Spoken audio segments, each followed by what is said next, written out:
Hello viewers, আসসালামু আলাইকুম। SQL নতুন একটা ভিডিওতে আপনাদের সকলকে স্বাগত জানাচ্ছি। আমি মোহাম্মদ শফিকুল আজম। তো আজকে আমরা যে বিষয়টা নিয়ে কথা বলবো সেটা হচ্ছে এসকিউএল এর পিভট টেবিল, অর্থাৎ পিভট টেবিল কিভাবে কাজ করে এবং এটার ফাংশনালিটিস কি এবং এটার বেনিফিট কি। তো সে বিষয়গুলো নিয়ে আজকে ডিসকাস করার চেষ্টা করব। তো প্রথমেই জেনে নিই আসলে পিভট টেবিলের পারপাসটা কি। তো আমি একটা এক্সেল রেডি করেছি, একটু যদি খেয়াল করে দেখুন এখানে আমার কিছু ডাটা দেয়া আছে। প্রথম তিনটে কলামটা একটু ফলো করুন। এখানে এমপ্লয়ি কোড দেয়া আছে, তারপরে দেয়া আছে ডেজ এন্ড দেয়া আছে ডে স্ট্যাটাস, অর্থাৎ কিছু এমপ্লয়ির প্রতিদিনকার অ্যাটেন্ডেন্স, অর্থাৎ তার প্রেজেন্ট নাকি লেট, এই জিনিসগুলো নাকি অ্যাবসেন্ট, সেই জিনিসগুলো আমি এখানে উল্লেখ করেছি তিনটা কলামের মাধ্যমে। ঠিক আছে। তো এখানে বিভিন্ন ধরনের এমপ্লয়ি আছে। এখানে ডেজ দ্বারা বোঝাচ্ছে জানুয়ারি মাসকে আমি মিন করেছিলাম 1 থেকে 30 31 দিনের অ্যাটেন্ডেন্সকে দেখতে পাবেন। তো এর পাশাপাশি দেখেন হাইলাইটেড করা যে ডান পাশের যে কলামগুলো সেগুলো একটু খেয়াল করুন, তাহলে আপনারা বুঝতে পারবেন আসলে এই পিভট টেবিলের পারপাসটা কি। দেখেন এখানে রো আকারে দেখাচ্ছে যে ডাটাগুলো, সেগুলোকে আমি এই 1 2 3 অর্থাৎ ডেজ গুলোকে আমি কলাম আকারে অ্যাড করেছি। কলাম আকারে অ্যাড করে এই যে স্ট্যাটাস গুলো আছে সেই স্ট্যাটাস গুলো এক একটা এমপ্লয়ির ক্ষেত্রে তার স্ট্যাটাস গুলোকে আমি এভাবে দিয়েছি। অনেকটা এক্সেলের ট্রান্সপোজ যদি আপনারা ইউজ করে থাকেন, অনেকটা কাজটা সেরকম হবে, কনভার্সন করা রোজ থেকে কলামে। আর এটাই আমরা আজকে দেখব কিভাবে কাজটা হয়। তো সরাসরি চলে যাচ্ছি আমি এসকিউএল ম্যানেজমেন্ট স্টুডিওতে। সেখানে আমি একটা কোয়ারি নিয়ে নিচ্ছি ডিবি1 ডাটাবেজের মধ্যে। এখানে আমাদের একটা টেবিল আছে, সেই টেবিলটার মধ্যে টেবিলটা দিয়ে নিই।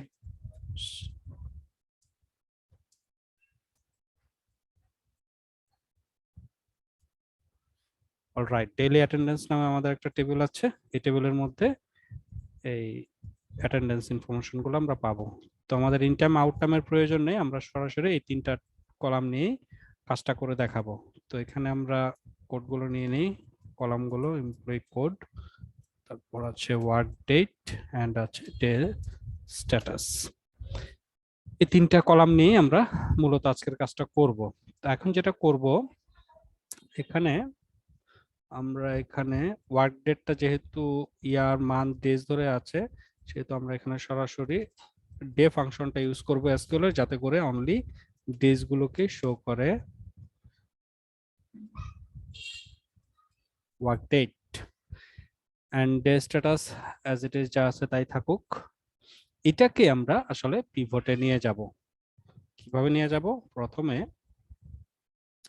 এটার একটা নাম দেই, সিলেক্ট অল ফ্রম। এটাকে একটা সাবকোয়ারির মধ্যে নিয়ে যাচ্ছি। সাবকোয়ারির মধ্যে নিয়ে গেলাম, এটার একটা নাম দিলাম, যেমন পিভট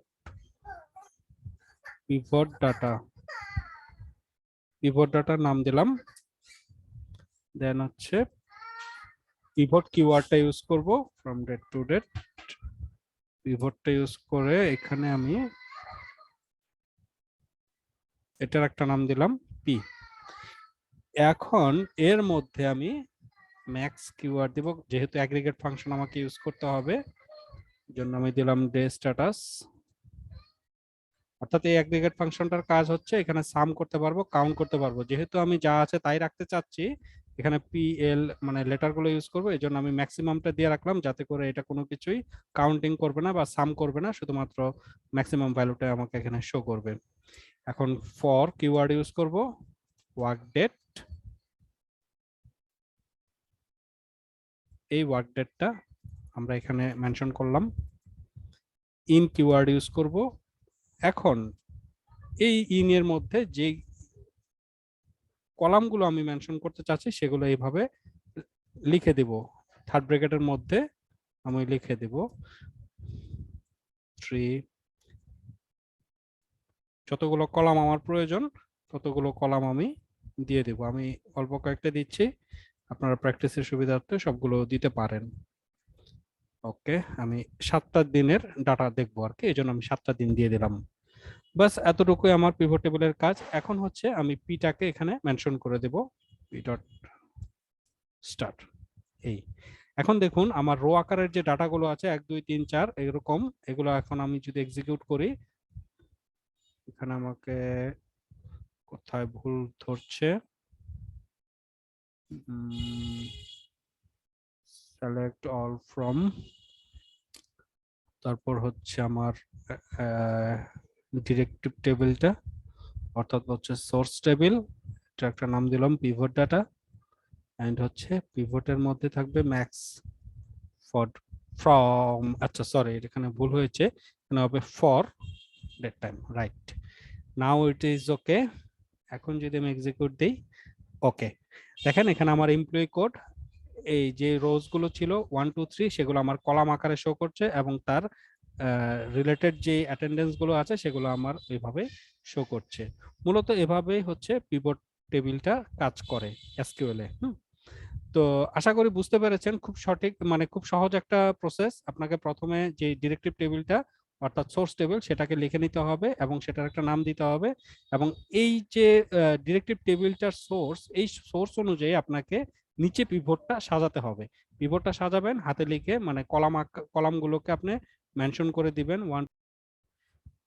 তো এতটুকুই ছিল আজকের মতো।